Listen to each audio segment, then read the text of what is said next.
Some vows are whispered at the altar, but others are forged in fear, hidden beneath velvet gloves and scripture. When a wealthy man dies with too many secrets still breathing, suspicion falls not on strangers, but on those closest in love and piety. In a world where silence can be more binding than marriage, one detective must trace the shadows left by guilt, loyalty, and betrayal. Before we begin, I'd love to know where in the world you're tuning in from, and what time it is for you right now. Let me know in the comments. Settle in, because this mystery begins now. There's a particular kind of irrationality that blooms with the Forsythia, and I'm not just talking about taxi drivers in Midtown. Springtime in New York has a way of loosening the hinges on otherwise well-fitted minds. And the loosest hinges, in my professional opinion, are often found on windows recently closed by mourning. Grief, like rainwater, has a way of pooling in odd corners, and when it evaporates, it sometimes leaves behind something slippery. Widows in spring are a special case.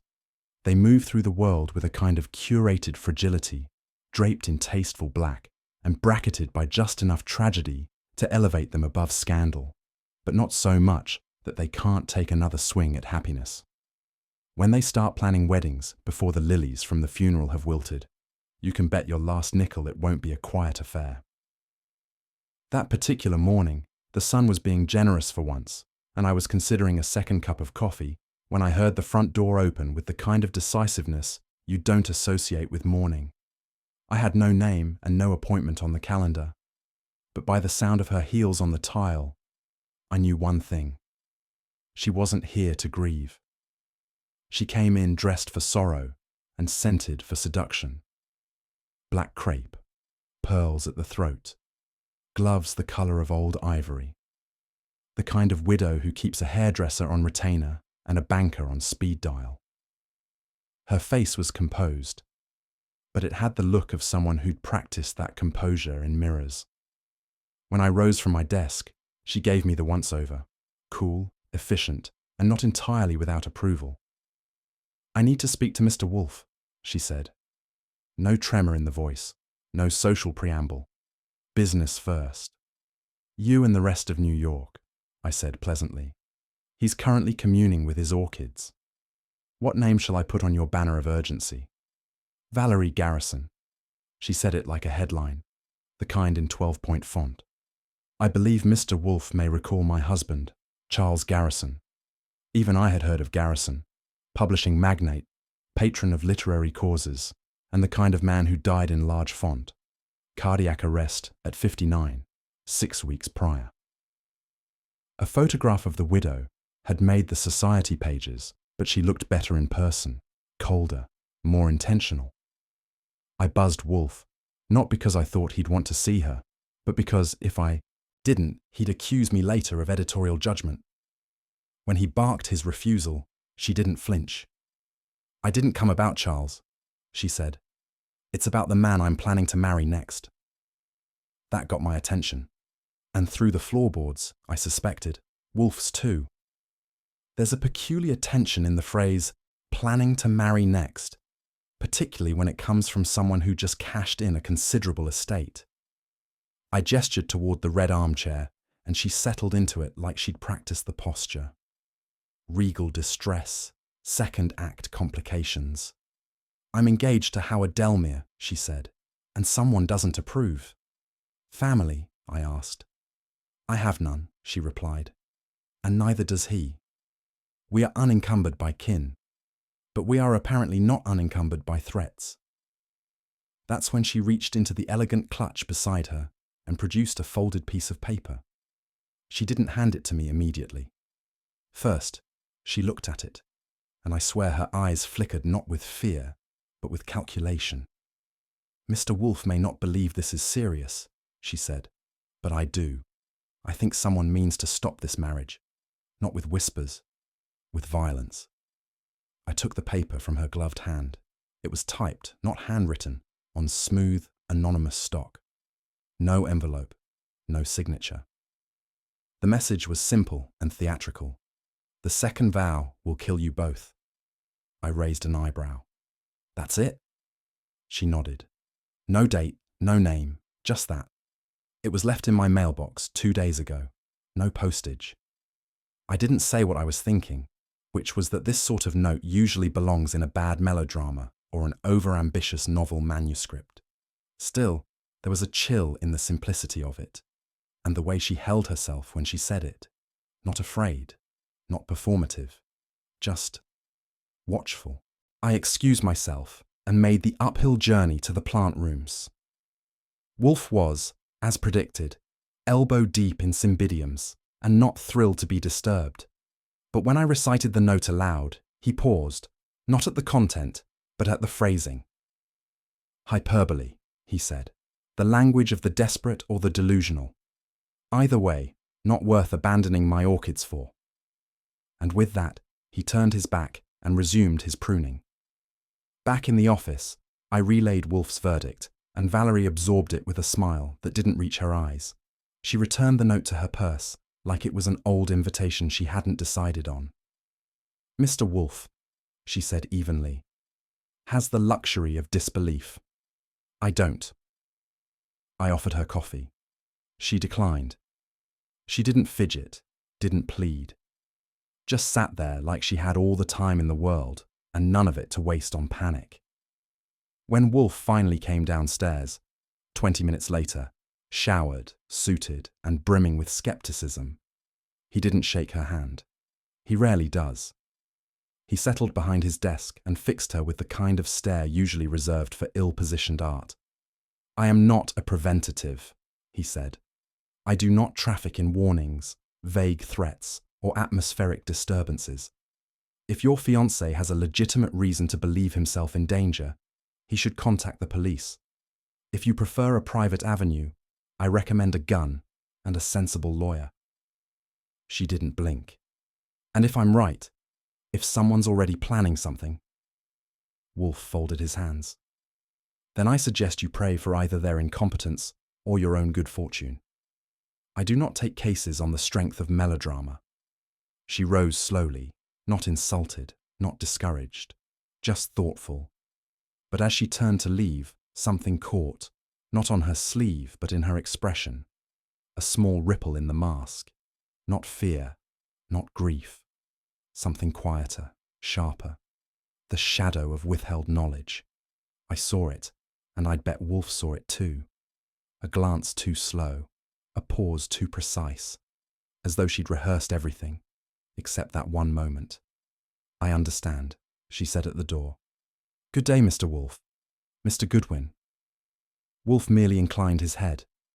I nodded, and she was gone, leaving behind nothing but a perfume trail and the peculiar impression that whatever she'd come to say, she hadn't said it yet. Dinner that evening was trout in lemon and an unusually civil discussion on the decline of post-war typography. Wolfe seemed content to file the Widow Garrison under social theatre, and I didn't press the matter. Not until just after 10, when I found him in the orchid room, standing, oddly still, with an envelope in his hand. There was no address, no signature. Inside, a newspaper clipping, neatly folded. I read it over his shoulder. It wasn't Charles Garrison's obituary. It was someone else's. Delmere's first wife. That was the name beneath the grainy photograph and the 2-paragraph notice. Eleanor Dunn Delmere, 33, died in a fire at a lakeside cottage near Ithaca. Survived by no immediate family. The date was 7 years ago. No mention of Howard Delmere in the write-up. But it didn't take a genius to spot the omission as intentional. The kind of clean break you can only get when there's no one left to contradict the official story. Wolfe read the clipping again, then placed it on the table beside his orchid scissors, like it had always belonged there. He didn't speak for a long moment. Then he said, "She didn't mention this, not even in passing."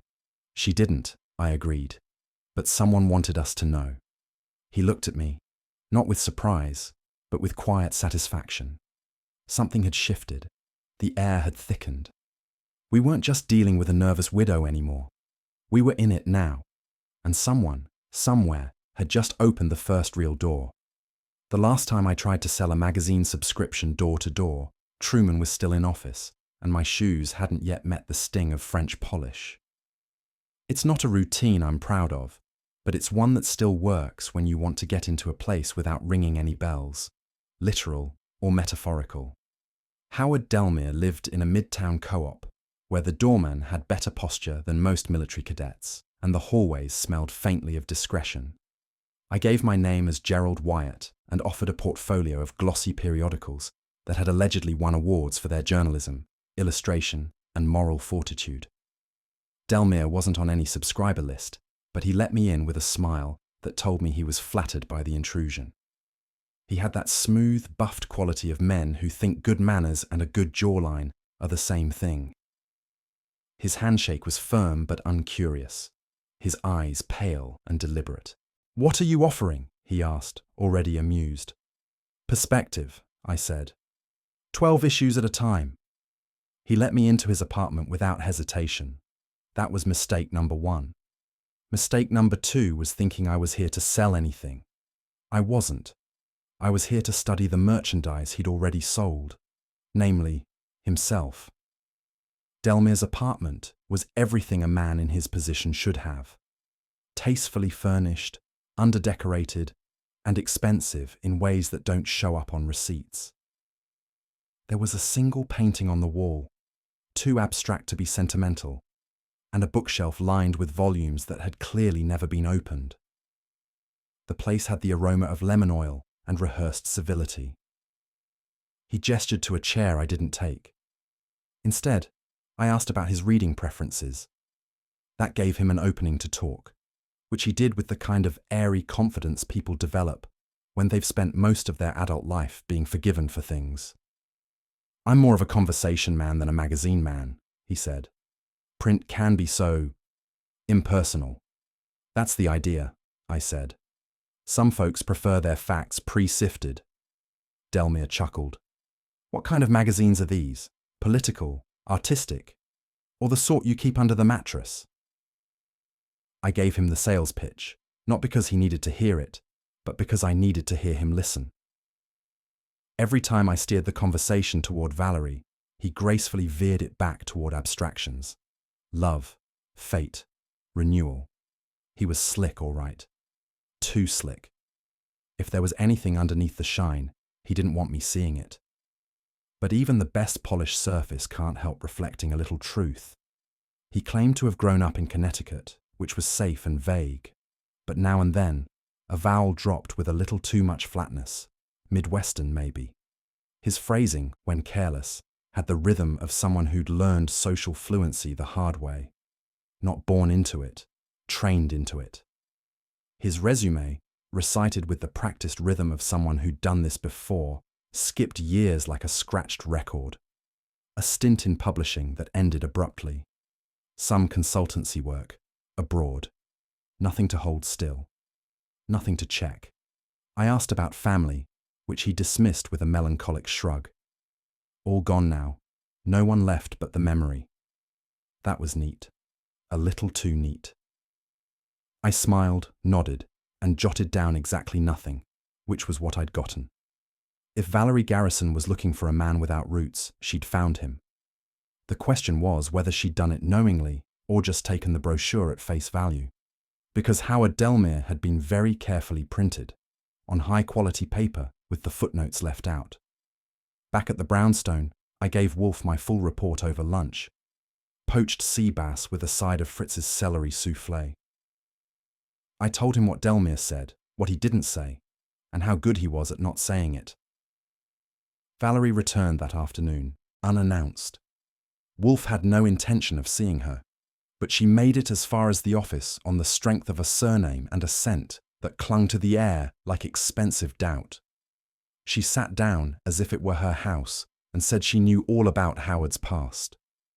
"All of it?" I asked. "Yes," she said, and looked at me like I'd asked if she read her own mail. "The first wife," I added. "Yes, she died in a fire. A tragic accident. He was very young." Wolfe listened to all of this from his desk with the detachment of a man waiting for a kettle to boil. He said nothing, but his silence wasn't empty. It was the kind of silence that builds an indictment while you're still defending yourself. Valerie mistook it for approval. That was her second error of the day. It was just after 8 when the phone rang. The private line, not the office. I answered out of reflex, expecting a wrong number or a telegram confirmation. "This is Lydia Royce." The voice was clipped and deliberate. No preamble. "Yes," I said, keeping my tone neutral.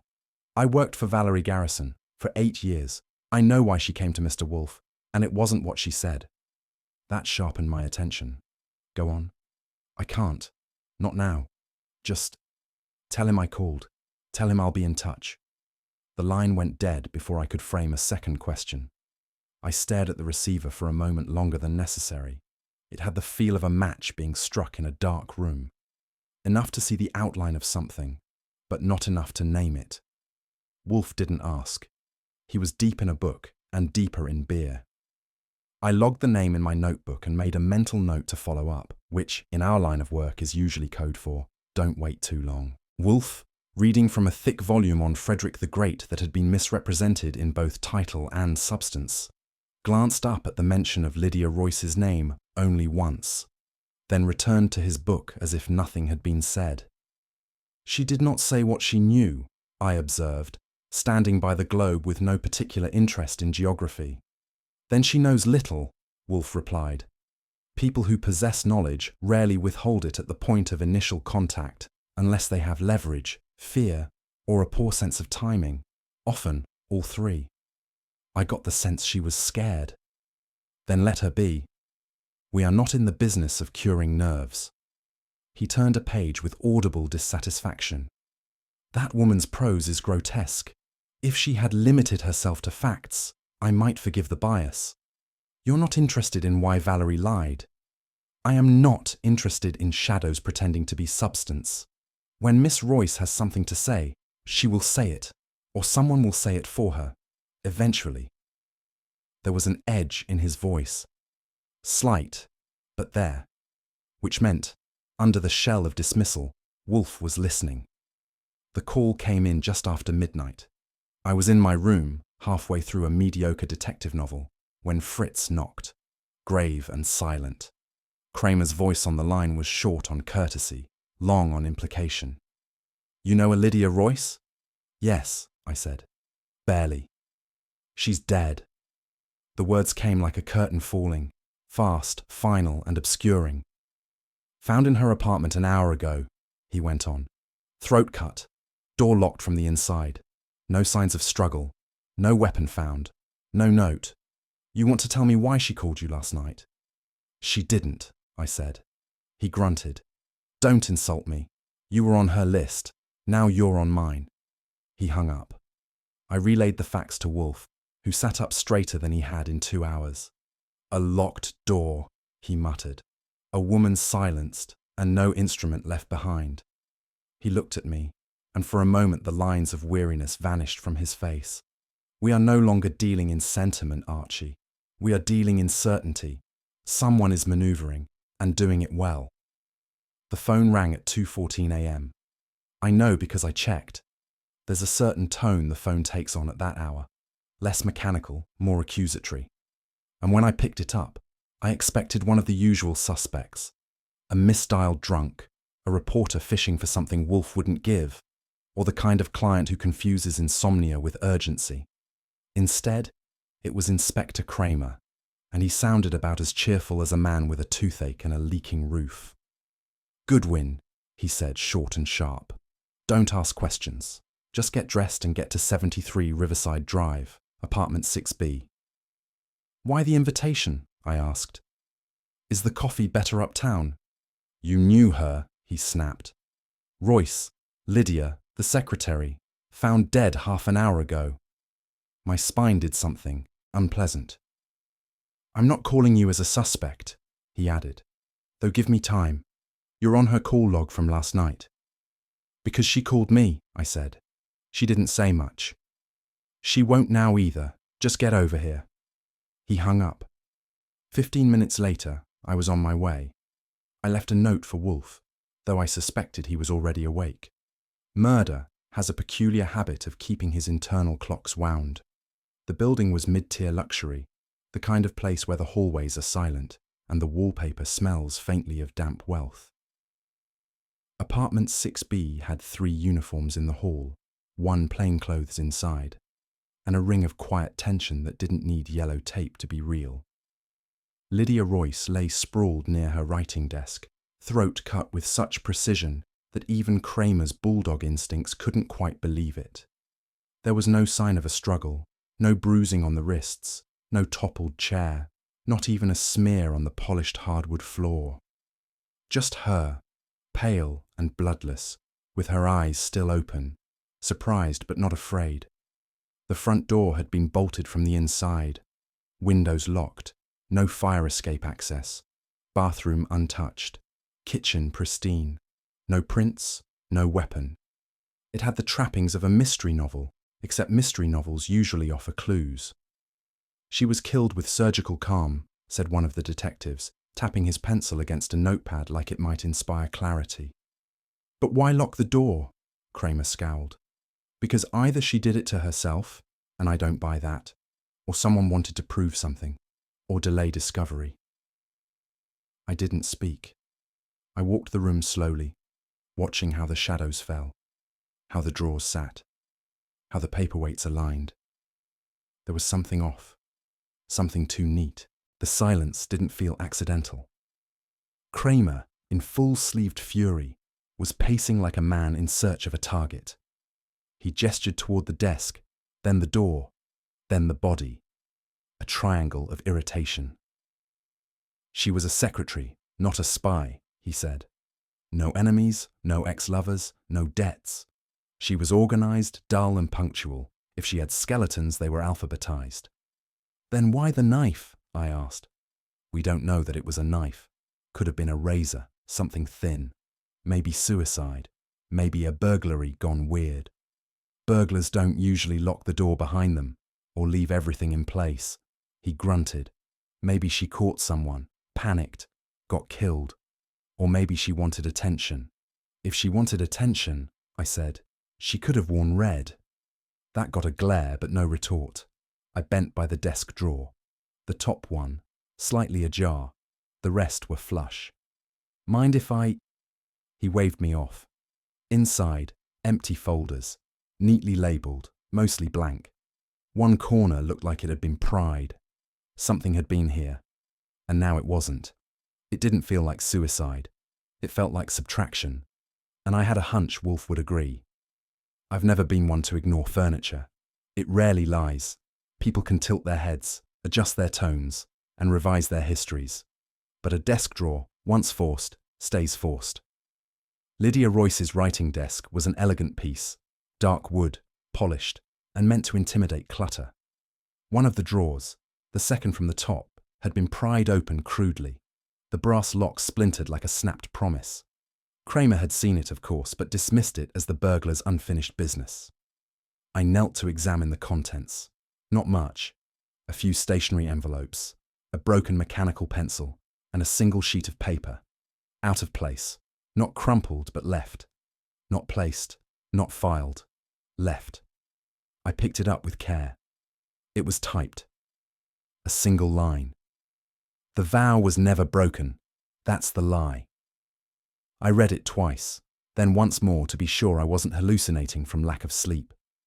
It didn't match anything in the apartment. No letterhead, no date, no salutation. Just a sentence that had the rhythm of betrayal. The kind that's spoken at midnight, or never at all. It wasn't addressed to anyone, which meant it could be meant for anyone. Kramer looked over. You find something? Possibly, I said, and folded the note carefully. Or nothing. That's the trouble with words. They're portable. By the time I returned to the brownstone, Fritz had just set out the tray for Wolfe's afternoon beer, chilled precisely to the mark on the thermometer he doesn't let me touch. I entered the plant rooms through the north door, which is safer when he's cultivating his silence, and found him muttering something in Latin to a Vanda Coerulea that had displeased him with a malformed bloom. I handed him the note without comment. He read it twice and let out a breath that sounded more philosophical than respiratory. She did not write this, he said. No, I agreed. But it was in her drawer, forced open. Then it was left, he said. Not kept. He stood still, eyes narrowing at a spot on the tile. This was not suicide, Archie. Nor was it impulse. It was design. A performance. Staged, polished, and subtly misleading. Whoever did it wanted us to look at the blood and miss the punctuation. That's poetic. No, he said. It's tactical. He turned to me. Bring Miss Garrison here. Why? Because grief, when true, is rarely tidy, and I suspect hers has been recently dusted. She arrived late in the afternoon, dressed in mourning again, though this time the black had more sheen and the heels had grown taller. The sorrow was intact, but like a prop on its third performance, still present, but worn at the edges. Wolfe did not rise when she entered. He never does. He gestured her to the red chair and asked if she was ready to be truthful. She tilted her chin and said, I have always been truthful. I handed her the typed note. She read it once, then folded it precisely and placed it on her lap like a borrowed handkerchief. I don't know what that means, she said. Neither do we, Wolfe replied, which is why we're asking. She claimed not to know about any letters, any threats, any secrets Lydia may have kept. She claimed the woman had been loyal, private, discreet. Wolfe watched her as one might watch a suspect pie crust, looking for the spot where it would crack. I asked casually about Lydia's habits. Did she keep a journal, a personal filing system? She avoided the question. Twice. Then after a pause offered, I suppose she may have had her own way of keeping things.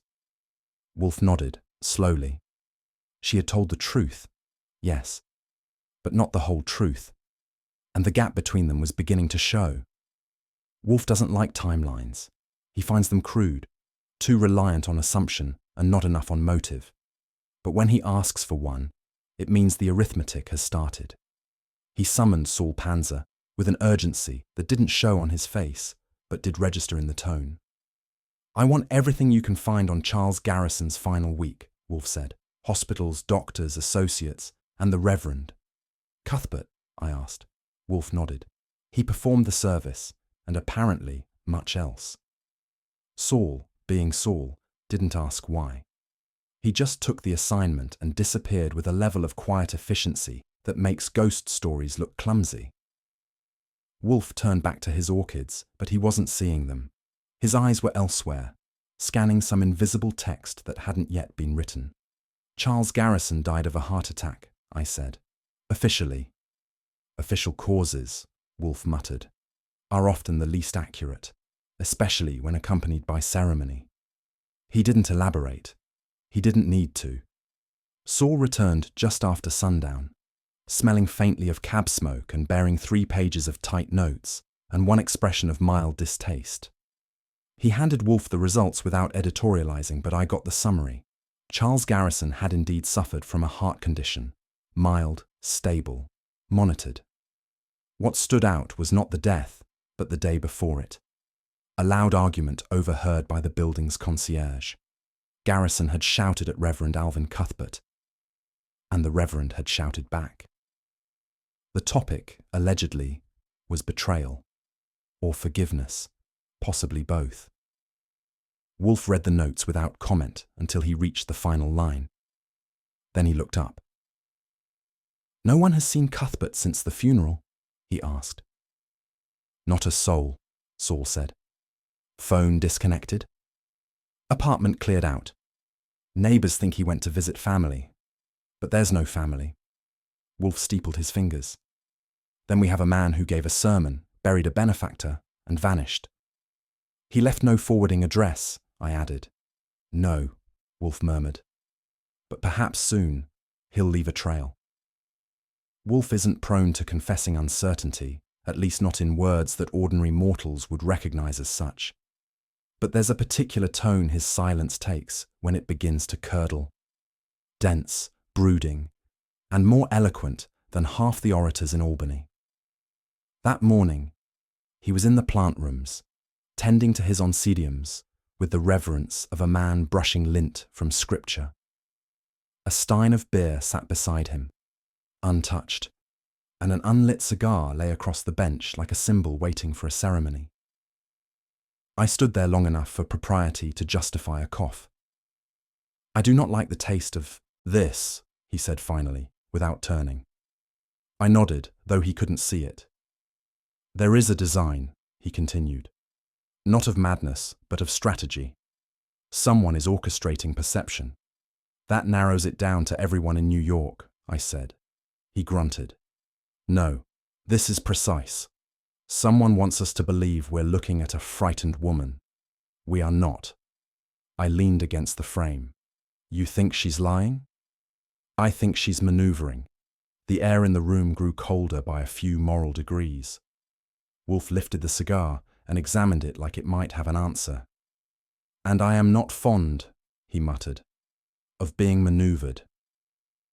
I'm not the sentimental type, but there's something charming about old newspapers. They lie less than people do. Back issues of the Albany Gazette don't blush, and microfilm doesn't stammer. I spent a solid 4 hours that afternoon in a small press archive uptown, where the dust had more stories than the catalogues, and the microfiche machine had the temperament of a mule with a toothache. Eventually, I found what I was looking for. His name had been Hal Dunn, back then. A little less polished, a little more visible. Indicted in a modest embezzlement case involving a chain of auto parts wholesalers. Nothing grand, but just enough to make a future inconvenient. He skipped the state before the hearing and resurfaced 2 years later as Howard Delmere, the name on Valerie Garrison's lips in insurance forms. The transition had been clean, professionally at least, but the timing had an odor, a new identity, a new city, and, I suspected, a very careful selection of acquaintances who didn't ask questions about upstate indictments. I copied what I needed and left without saying goodbye to the ghosts. Back at the brownstone, I dropped the findings on Wolfe's desk with the flourish of a waiter setting down a poisoned-on tray. He read them once, said nothing, and reached for his beer. The pivot, if not the murder, had just been confirmed. Wolfe didn't speak for several minutes. When he did, his tone had shifted, not to anger, not yet, but to something sharper than disdain. The intellectual version of an eyebrow arched at the cosmos. "She did not come to prevent a murder," he said, tapping the folder with a knuckle. "She came to hedge a risk." I nodded. "You think she knew about the embezzlement?" "She knew something," he said. "Perhaps the charge, perhaps only the shape of it. But she knew he wasn't clean." "Then why marry him?" Wolfe looked at me, not unkindly. "Because a woman who marries for strategy rarely does so with an empty hand. She intended to protect him, but not out of affection, out of alignment. If he was in danger, it wasn't from strangers. It was from leverage. And us? She needed an alibi," he said. "Not for a crime, for a judgment. If we had vouched for him, the public stink might have faded." He sat back and closed his eyes for a beat. "She came," he said softly, "to use us, and someone else came to stop her." It took the better part of an afternoon and 2 cab fares to confirm what Wolfe suspected. Reverend Alvin Cuthbert had left his post and his parish without so much as a fare thee well.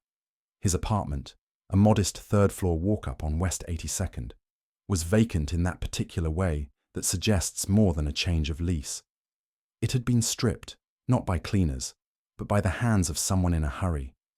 No paper, no photographs, no letters.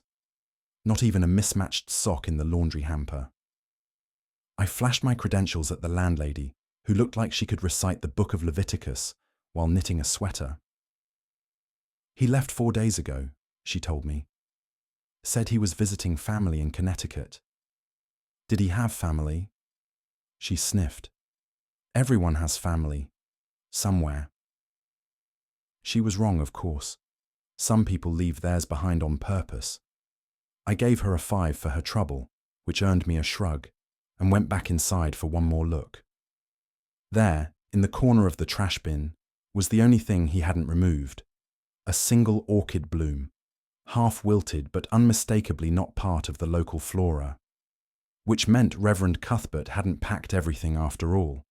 I know Wolfe's orchids like I know my shirts, which ones wrinkle under pressure, which bloom with a little heat, and which would get you scowled at if you watered them before 10.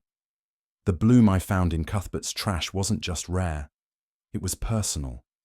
Pale yellow, speckled green, with a single petal curled like a punctuation mark. A hybrid Wolfe had cultivated himself, named after some Baroque French botanist I never bothered to memorize. There was no doubt that orchid had come from the brownstone, which meant at some point the Reverend had been close enough to Wolfe's inner sanctum to pluck it, or had received it from someone who had. Back home, I handed it to Wolfe without commentary. He took it between thumb and forefinger, examined it for precisely 10 seconds, and placed it gently on the blotter. Then he folded his hands and stared at it like it had spoken a heresy. He said nothing, not for a full minute, which, in Wolfe's world, is the equivalent of shouting fire in a crowded theatre. The next day brought the lab report. It arrived sealed, stamped, and as dense with scientific understatement as a chemistry textbook. I handed it to Wolfe, who opened it with a thin blade and read it like scripture.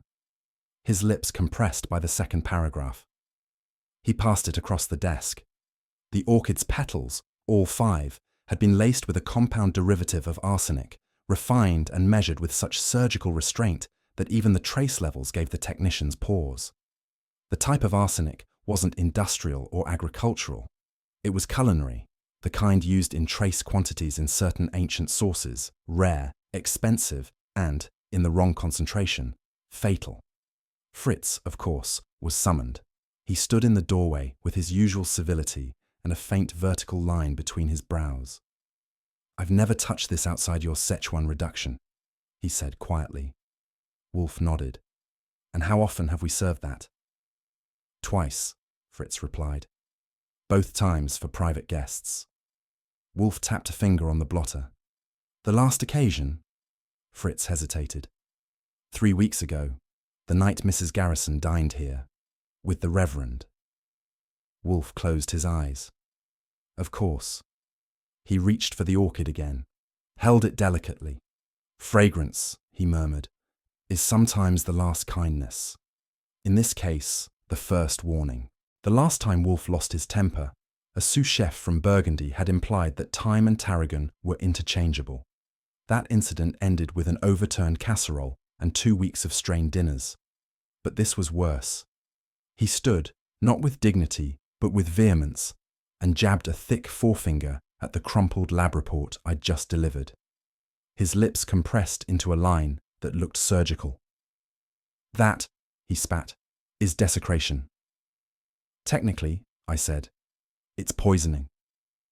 He didn't hear me. He was pacing, which for Wolfe is less a movement and more a tectonic event. The air shifted. Fritz lingered at the doorway, caught between decorum and dread. "A man may attack my person," Wolfe growled, "may impugn my intellect, even, God forgive them, may insult my taste in literature, but to corrupt an orchid from this room with poison." He broke off, swallowed, and slammed his hand flat on the desk. There was a moment of pure Wolfe silence, rarer than any hybrid he'd ever cultivated. Then he turned to me. "Get Fritz." And just like that, the temperature dropped 10 degrees. Fritz entered like a man reporting to his superior officer, back straight, face unreadable, hands clasped behind him. Wolfe didn't waste time on preliminaries. "There was arsenic in the orchid," he said. "The culinary variety, traceable, specific, and known to be stored here." Fritz didn't flinch. "I have never used arsenic in this house without your knowledge." "You have used it," Wolfe said. "Yes, twice." "For?" "The Szechuan reduction, on lamb, as prescribed." Wolfe nodded once. "No variants?" "None." The exchange was rapid, tight as a snare drum. Fritz's loyalty was ironclad, but Wolfe's fury had not yet spent itself. He leaned forward slightly, which for him is a full gesture. "Then explain how an orchid from this room, bearing your compound, ended up in the refuse bin of a vanished clergyman." Fritz met his gaze. I cannot. I stepped in before things got biblical. Maybe it left this house the same night the Reverend was here. Wolfe turned to me with a gaze that could sharpen knives. Then we shall discuss that dinner, in detail. Fritz, when required, can recall a menu with the accuracy of a court stenographer and the reverence of a cathedral cantor. He stood in front of Wolfe and listed the courses: chilled asparagus with saffron aioli, pheasant consommé, and lamb in the infamous reduction, served rare because Valerie Garrison preferred it that way. The guests? Valerie, dressed elegantly but plainly, and Reverend Alvin Cuthbert, whose appetite, according to Fritz, matched his clerical collar in size and rigidity. Their conversation? Wolfe prompted. Polite, superficial. They spoke of Charles, Fritz said, and of grief and of scripture. And after dinner, they took coffee in the front room. Miss Garrison requested it. The Reverend seemed uneasy. In what way? He declined dessert. Wolfe made a sound like a priest doubting a confession. Had they brought anything with them? A gift? Fritz shook his head. Only Miss Garrison's handbag. The Reverend arrived with nothing but his overcoat. And they left together? Yes. That was the last course. Fritz was dismissed with a nod. He withdrew as quietly as he had entered, leaving behind the faintest scent of rosemary and the sharper tang of something unspoken. Wolfe reached for the globe but didn't spin it. She fed him, he said softly, and then she turned on him, like a hostess serving judgment. Wolfe stood by the globe, but he wasn't seeing geography. He had that particular stillness he reserves for moments when the world is narrowing to a point of logic sharp enough to wound. I leaned against the doorframe, arms crossed, and let him think. The meal, he said finally, wasn't about grief. It was about binding. Binding? Yes. Valerie Garrison hosted Reverend Cuthbert to confirm alliance, or to secure silence. Possibly both. I nodded. And Delmere? An opportunist. Perhaps the bait. Perhaps the payment. He turned, slowly. Charles Garrison dies. His wife and spiritual advisor dine together the night before. The secretary discovers something, and dies. The Reverend disappears. And now we find a bloom from my sanctum in his garbage, laced with culinary poison, used only once in 3 years. That is not coincidence, Archie. That is orchestration. By her. She is at the center, he said. Whether as conductor or instrument remains to be seen. But she is no longer merely a widow. She is gravitational. I watched him reach for the bourbon. He poured 1 inch, not more. She manipulates sympathy, he said, swirling it. But not flawlessly. There are fractures forming. And you? He sipped. I dislike being used, and I loathe being outmaneuvered. That was as close to an emotional confession as Wolfe ever got. Delmere had moved from aloof to elusive, which in my line of work always justifies a knock on the door. I caught him just as he was stepping out. Neat coat, polished shoes, no trace of mourning on his collar. Mr. Delmere, I said, you forgot to say goodbye. He blinked, processed, then smiled like a man trying to sell warmth from a busted radiator. I think our conversations have already run their course. Maybe, but I had a few follow-ups. You know how questions multiply. He turned to leave. I stepped to the side. You remember Lydia Royce, don't you? I asked. The smile evaporated.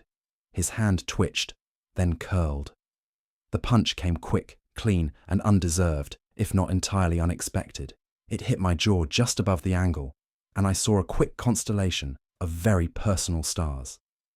By the time I refocused, he was sprinting down the street. I didn't follow. Not because I couldn't, but because sometimes the best chase is the one you let someone lose. Besides, a punch tells you plenty.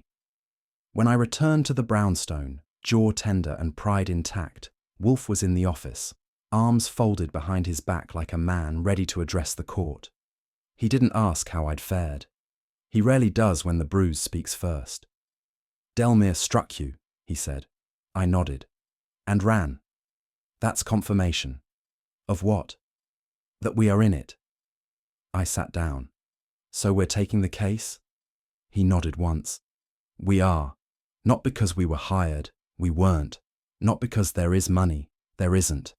But because someone is killing to protect a lie wrapped in a promise. I blinked. That's poetic. Not poetic, he said. Structural. He moved to his desk, slowly, deliberately. Bring me Valerie Garrison. Why? Because a woman who lies in silk must, at some point, reveal the lining. He picked up the orchid bloom from the blotter and studied it as if it were about to confess. We were in it, all right. The call came just after midnight. I was still at my desk, sifting through the day's contradictions. Kramer didn't waste pleasantries. Your friend Delmere, he said.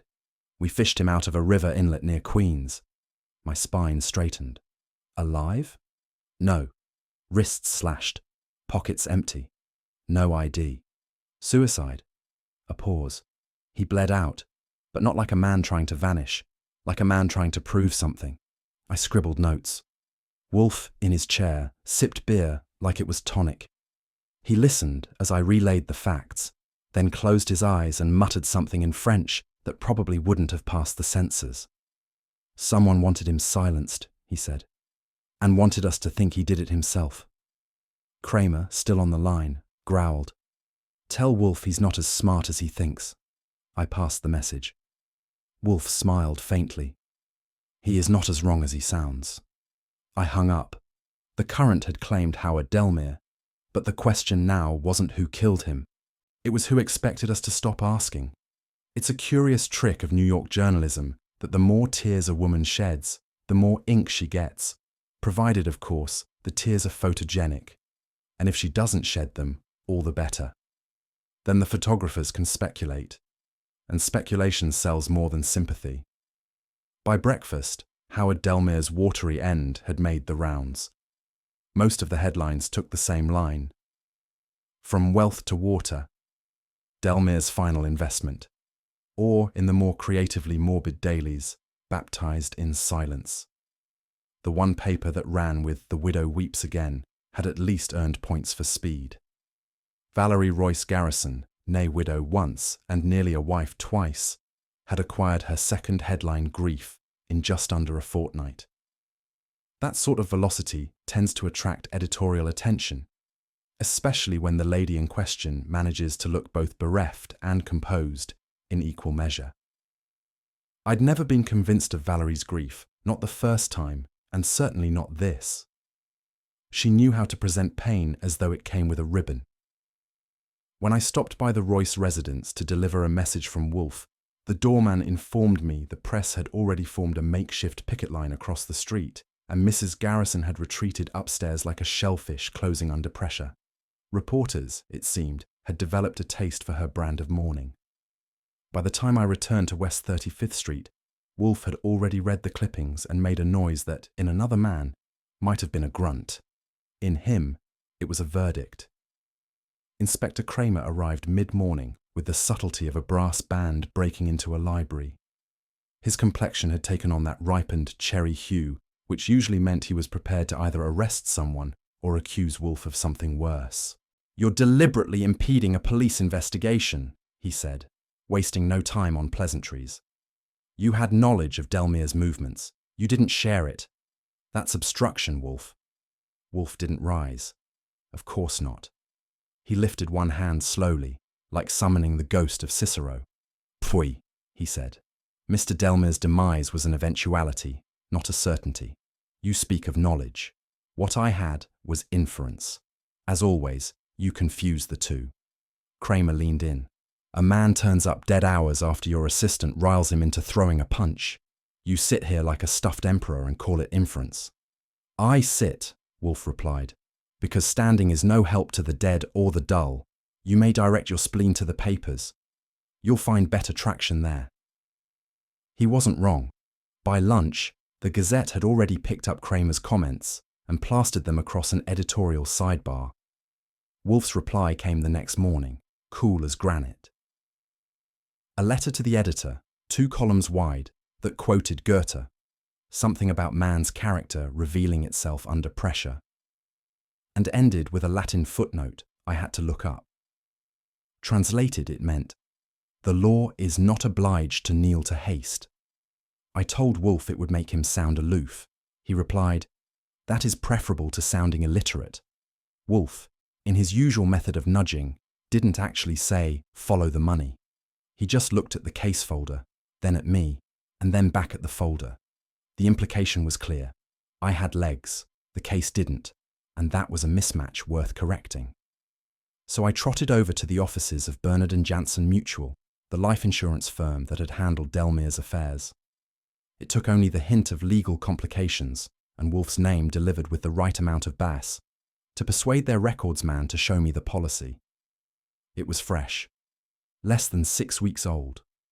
A sizable sum, too, enough to suggest Howard Delmere had either grown uncharacteristically sentimental, or someone had nudged him into preparing for an exit. What raised both brows was the beneficiary. Not Valerie Garrison, not any blood relation, not even a listed fiancé. Instead, the money was headed for something called the Mount Olivet Private Trust. That sounded ecclesiastical, or at least tax-sheltered. Back in the office, Wolfe read the name once, aloud, then closed his eyes the way a man does when assembling a jigsaw puzzle blindfolded. "Mr. Goodwin," he said, "if the veil is not lifted by honesty, then it shall be by leverage. Find the broker." "You think he'll tell us?" "No," Wolfe replied, "but he will tell me what he cannot afford to lie about." When Wolfe says he wants someone summoned, he does not mean with fire or candles, but rather with the efficient gravity of a subpoena delivered by a man in a good suit. Which is how I found myself calling up Quentin Hargreaves, the broker who'd arranged Delmere's tidy little policy. Mr. Hargreaves arrived at 3 o'clock. He wore a trench coat more expensive than most marriages, and carried an umbrella like it had inherited land in Hampshire. His manner was discreet, as though born to ferry secrets between well-dressed clients and polished caskets. Wolfe was cordial, a bad sign for the uninitiated. He opened with tea, then closed with pressure. "You wrote the policy," he said. "You oversaw its structure. The trust bears the name of a church, but its mechanism suggests intention beyond piety." "I am bound by confidentiality," Hargreaves murmured, tugging at his cufflinks like they might unfasten the predicament. "You are bound," Wolfe replied, "by discretion, not silence. The distinction is vital, and I assure you, the latter will not protect you from subpoenas." Hargreaves blinked. Then, delicately, he spoke. "The trust's beneficiary is Reverend Alvin Cuthbert." Wolfe nodded once, not as a gesture of thanks, but as if acknowledging gravity. Outside, I escorted Hargreaves to the elevator. "You handled that well," I said. "Very dignified." He offered a smile that didn't quite touch his eyes. "I have handled more delicate instruments than guilt, Mr. Goodwin, but not many. There are times Wolfe doesn't need access to documents to divine their contents, only to the motives that produced them. This was one. Though the trust's specifics remained sealed, its structure said plenty. A life insurance policy with the Reverend as beneficiary. A man of God benefiting from a man of finance, with the widow somewhere between. "It is not merely largesse," Wolfe concluded, "but choreography. Valerie Royce arranged more than a union. She arranged a channel." "A channel for what?" I asked. "Loyalty, Mr. Goodwin, or its illusion. The Reverend Cuthbert's sermons are not free from ambition, and Valerie is not free from leverage. I suspect Delmere's signature was not his idea." I didn't argue. Wolfe wasn't theorizing. He was outlining intent with the precision of a gardener tracing root rot. "She didn't just plan to marry Delmere," he added. "She planned to leverage the marriage and the insurance into a reservoir of favour, with the Reverend as custodian." That left the question of motive. Was it love, money, or protection? But Wolfe, peering over his steepled fingers, said only, "A woman who buries 2 men in a month rarely lacks motive. What she lacks is permanence. It was just past 9 when the call came. A Father Meacham from a small parish in Connecticut. His voice, low and unsure, carried the peculiar weight of someone unused to police, but familiar with sin. "I hesitate," he said, "but I believe your Mr. Wolfe should know. A man came to confession 2 nights ago. He described, in tortured detail, the death of another man. It was no accident. There was mention of loyalty, of betrayal, and of drowning." Wolfe was still, not rigid, not tense, just entirely still. That particular stillness meant he was memorizing every syllable. I asked the obvious. "The man's name?" "He wouldn't give it," Meacham said. But his voice trembled when he mentioned the name Valerie. "And he said he wore the collar once." "Cuthbert," I said. Wolfe nodded. "He fled the next morning," Meacham added. "Left a donation and vanished. I thought it might be penance, but it felt like something else. A rehearsal." When Wolfe put the receiver down, his fingers lingered on it as though expecting more weight than it carried. "There it is," he murmured. "The dead confess less than the living, and they do it with more clarity." His eyes met mine. The game had turned. It wasn't exactly a blaring billboard, but when a sacristan with a limp and an instinct for liquor whispered that the basement's off limits in a Methodist chapel upstate, I took it as divine suggestion. The place smelled like old varnish and long-forgotten promises. Somewhere beneath the organ loft, in a little crypt of mildew and cobwebbed resignation, I found Reverend Alvin Cuthbert, or what was left of the man who once sermonized in pressed vestments and polite ambiguity. He didn't leap up to greet me. He didn't even flinch.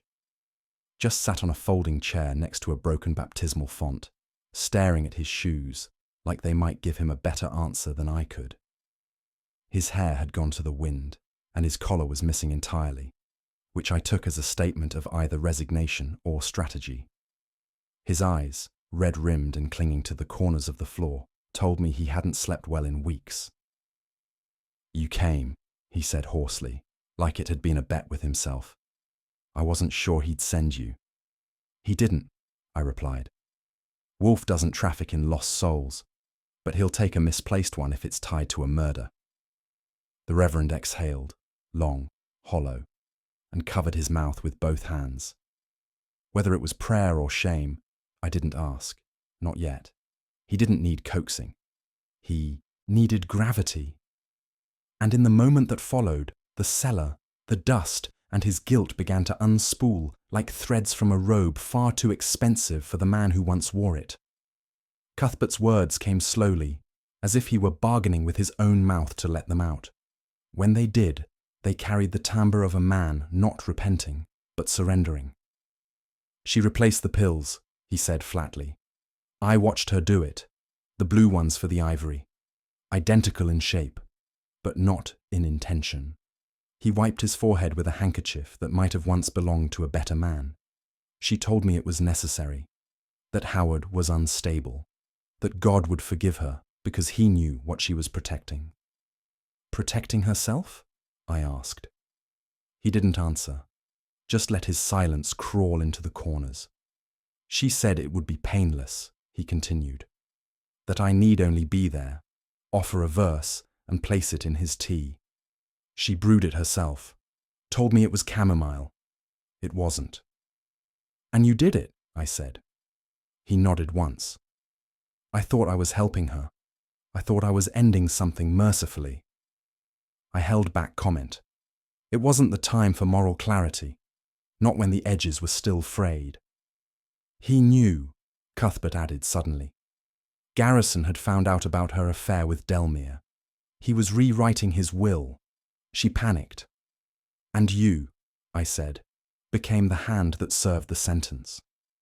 His eyes filled, not with tears, but with a realization that perhaps his faith had never been sturdy, just ornate.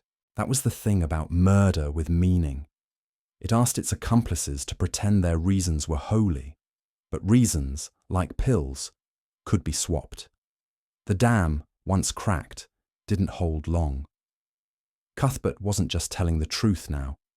He was offering it in installments, as if each confession made the next one easier to stomach. Afterward, he murmured, she said I was a liability, that if I spoke, I'd be discredited, ruined. She threatened to leak letters, real or forged, I don't know, to the diocesan board. She muzzled you, I said. He gave a bleak smile. She muzzled the world. Valerie doesn't threaten like most people. She implies you've already lost. He rubbed his palms together. Then, she began to avoid me, cancelled services, returned my gifts, told others I was under review, and I was, spiritually, morally, entirely. And Lydia? I asked, voice low. She was curious, too curious. Asked about Garrison, asked about Valerie's visits to the rectory. I tried to warn her, subtly. She stopped returning my calls. He swallowed, hard. And then, she was gone. It hung there, like the last hymn in an empty chapel. Delmere, I prodded. Thought he could extort her, Cuthbert said with a kind of miserable admiration. He had letters, bank transfers, she played along. Then one day he stopped showing up. Dead, wasn't he? Yes, I said. He was. The Reverend folded his hands, the way some men do when they've just delivered a eulogy and hope they weren't lying. She didn't murder them all herself, he said, eyes glassy. But they're all buried under her name. He looked at me then, truly looked. Is it too late to turn around? I didn't answer. I never do when a man already knows. The trip back to Manhattan was not made in silence, but it might as well have been. Cuthbert, wrapped in the overcoat I loaned him, stared out the train window like it might absolve him. I didn't press. I'd gotten what Wolfe needed, and maybe more than he'd hoped for. The rest was Wolfe's terrain, and Valerie's reckoning. Back at the brownstone, Fritz had preemptively prepared a dish of risotto with porcini that smelled like a bribe. Wolfe, however, wasn't lured by fungus tonight. He remained in the plant room longer than usual, perhaps communing with orchids that didn't commit murder by proxy. When he finally emerged, his gaze dropped to Cuthbert with the studied dispassion of a man inspecting a chess piece that had moved on its own. I shall see her, he said, settling into the red chair like a sultan greeting execution. Just like that? I asked. Not to test her conscience, Wolfe replied, but to observe its absence. Bring her. He didn't say please. He rarely does. But the gravity in his voice had the ring of a final movement, not dramatic, just inevitable. I fetched the phone. Valerie came as summoned, promptly, fashionably, and without tremor. If grief had wrinkled her, the tailor had smoothed it out. Black silk, high collar, eyes like polished secrets. She offered Wolfe a smile that might have bent steel if he were made of it. He didn't rise. Naturally. I came, she said. So I see, Wolfe replied, gesturing her to the chair opposite. Let us dispense with ornament. She sat, crossed one leg and waited. Wolfe began to speak. Slowly, methodically. The names were laid out first. Garrison, Lydia, Delmere. Not as accusations, but as chapters. You tethered yourself to each, he said, and clipped their lines when they drifted. Her fingers didn't move. Her face didn't flicker. He described the pills, the threats, the forged piety. She blinked once, precisely once, when he mentioned Cuthbert's return. You're bluffing, she said softly. No, Wolfe replied, merely organizing. She turned to me, as if for a last chance. I offered none. Wolfe leaned back. You are remarkably intact, madam. I suppose that is your version of innocence. She said nothing, but something tightened behind her poise. Something Wolfe, of course, would already have noticed. Wolfe unfolded a slip of paper, crisp, half-burned at the corner, rescued by Saul Panzer's uncanny nose for trouble. He read aloud, without flourish. I kept your secret, but I never stopped fearing it. You said I was the only one who knew. I don't think that's true anymore. He glanced up. Valerie, who until then had been the very diagram of control, flinched. A half-second hitch, then her spine locked like a bayonet had struck it from behind. Lydia's hand, Wolfe said. Unsent. Torn, yes, but enough remained. You'll never prove it, Valerie said. Not loudly, not with venom, as if it were the end of a lullaby sung only to herself. Proof, Wolfe murmured, is a symptom. I concern myself with the diagnosis. She stood, and in that moment, precise, bare, wordless, I knew the show was over. Only the sentencing remained. It wasn't the first time Wolfe had used the word vow and made it sound like both a blessing and a curse.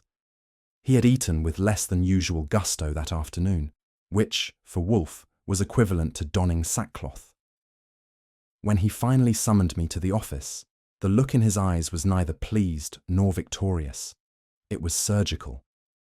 The vow, he said, lacing his fingers across the lower slope of his belly, was not romantic.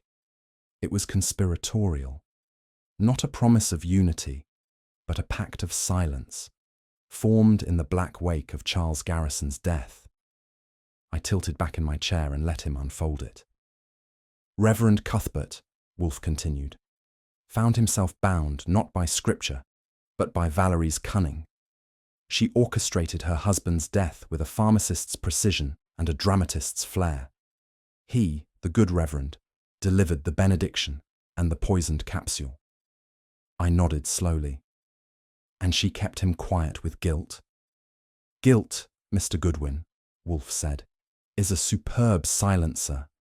But she used something better. Complicity. She gave him a role in the tragedy, and then stripped him of any ability to repent. He shifted his eyes to the bronze reading lamp beside him. That is the second vow, never spoken at the altar, but sealed in a cellar with dust, fear, and mutual damnation. It was not one of Wolfe's more theatrical reveals, but it chilled me more than most. There was something obscene in how tidy it all was, like a casket with perfect corners. And Wolfe wasn't finished. If Valerie had left the scene after Garrison's death, she might have walked away cloaked in widow's black and impunity. But fate, that old satirist, prefers second acts. Lydia, Wolfe said, was never the centerpiece. She was a peripheral candle, shedding just enough light to see shadows.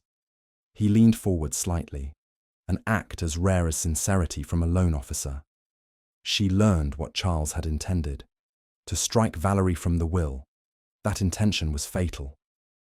And Howard Delmere, I asked. Wolfe grimaced, as though the name offended his palate. An opportunist, a man of third-rate charm and fifth-rate ambition. He discovered enough to bargain, but not enough to survive the bargaining. Valerie was no longer making pacts. She was cleaning house. The sequence was infernal in its clarity. Lydia learns the truth, and a half-written letter becomes her headstone. Delmere sees an angle and becomes a lesson in angles that collapse. Each death, as Wolfe put it, an installment in the price of loyalty, not to love, but to self-preservation. She sustained the illusion of grief, Wolfe murmured, not because she feared punishment, but because grief was the only garment that hid her calculation. There was silence. Then Wolfe sighed, and it was the sound of a man closing the cover on a history too, rotten to shelve. It is a mistake, he said finally, to believe that evil is impetuous. Sometimes it is patient, cultivated, and capable of handwriting thank-you notes. I had a feeling he was about to reach for one such note. It takes a special kind of ego to steal from Nero Wolfe, and it takes a suicidal kind to do it from his orchid room.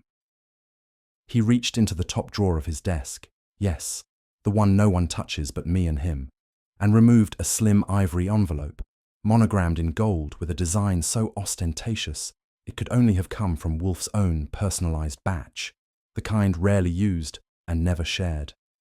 This, he said, handing it to me with the contempt of a man passing a used napkin, was stolen from the orchid room.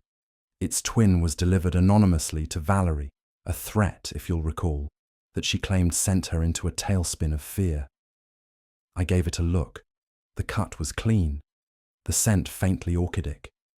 Wolfe wasn't just waving stationery, he was peeling back her curtain call. You're saying she mailed it to herself? I am not saying it. I am demonstrating it. He gestured toward the envelope with his fork. She lifted it during her visit here, the day after Delmire's demise. You will recall her fascination with the orchids. She did not admire them, she looted their guardian. The logic held with the tightness of a tourniquet. The fake threat had bought her time, misdirection, and a new mask. She wrote her own warning, I said, to keep us off balance.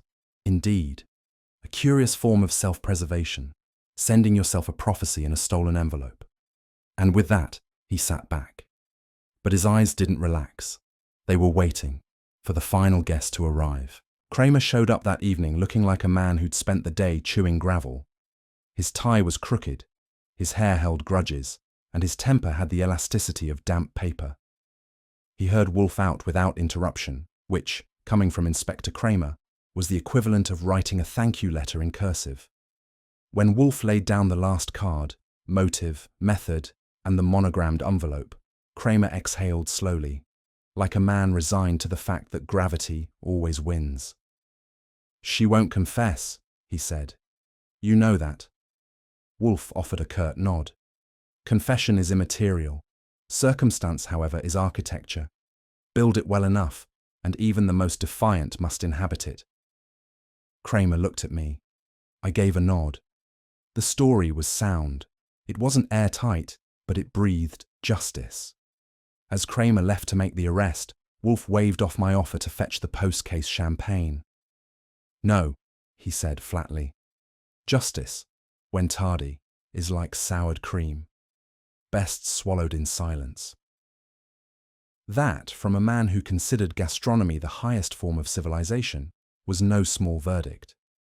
The room, uncharacteristically, held the weight of things unsaid. Wolfe's brow furrowed, not with doubt, but with something that looked dangerously like remorse. I took to the balcony after the last echo of Kramer's departure faded into the Manhattan murk. With a cigar between my fingers and the city breathing below, I let the night spool out in coils of smoke and memory. Wolfe didn't speak again. He retreated to the orchids, where forgiveness never bloomed and every petal obeyed. I thought about vows, not the ceremonial kind with rings and champagne, but the quiet ones people make when nobody's listening, the ones sealed with guilt or fear or survival. Valerie and Cuthbert had forged one such vow, and every death that followed was its echo.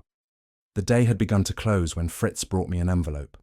No postmark, just a return address, a small town in Connecticut, where conscience apparently still wrote letters. Inside was a note from a priest, unsigned. He confessed, all of it. I thought you should know. Tucked into the fold was a pressed orchid, pale and brittle, but intact. I stood there a while. The cigar went out. The city didn't notice. Back inside, Wolfe hadn't moved. And in that stillness, the case ended. Not with applause, but with the faintest echo of something deeper than guilt. Something like truth. In the quiet after justice, when the questions have ceased and the doors are shut, one truth lingers longer than any verdict. Not all vows are made to be heard aloud. Some bind tighter in silence, through guilt, through fear, through a desperate wish that the past might stay buried beneath good intentions and polished smiles. Wolfe didn't toast the ending, and maybe that was fitting. There are victories that do not taste sweet, only solemn. Would you have kept the vow, or broken it, knowing the price? Let me know your thoughts in the comments. And if you enjoyed the mystery, be sure to like the video, share it with someone who loves detective stories, and subscribe for more. Not every case ends with applause, but the truth, once found, always echoes.